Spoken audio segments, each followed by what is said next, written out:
Welcome to Hunters Connect. So the title of this video might sound simple, but it's often overlooked how simply being outside can make you a better hunter. I try to go outside into natural places all times of the year, and almost always I have my binoculars with me. I'm looking for animals, I'm looking for wildlife. One, because I just like to watch animals, birds, wildlife, everything.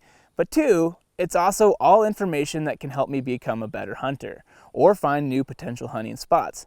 It doesn't matter if I'm on a road trip, it doesn't matter if I'm just out hiking, whatever it is, skiing, anything. When you are outside, it just takes an extra second to look around, bring your binoculars, do some glassing, stop along the highway when you're on a road trip and glass, especially if it's first light or last light, and you'll notice animals or you'll see trails in the snow or whatever it might be, and that gives you insights on where they're at and what they're doing that time of year. And over time, all of that information accumulates and you'll learn so much about how animals use the landscape and you'll find hunting spots.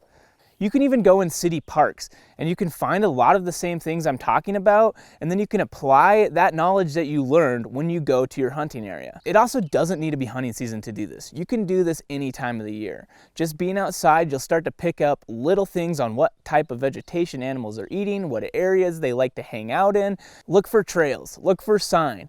No matter what type of animal it is, it leaves some kind of sign. You can look for beds from deer and elk or any big game animal. You can look for roosts with turkeys where they'll leave droppings or feathers on the ground.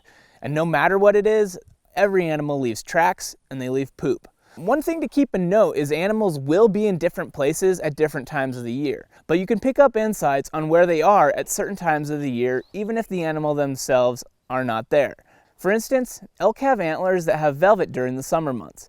Just prior to breeding, they rub that velvet off on small trees.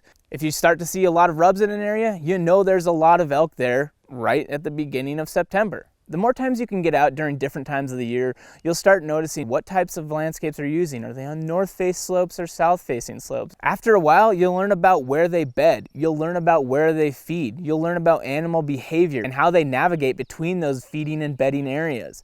I'm telling you, even city parks, anywhere that there might be wildlife of any kind, you will pick up insights. A lot of cities have deer in them. A lot of cities have turkeys in them.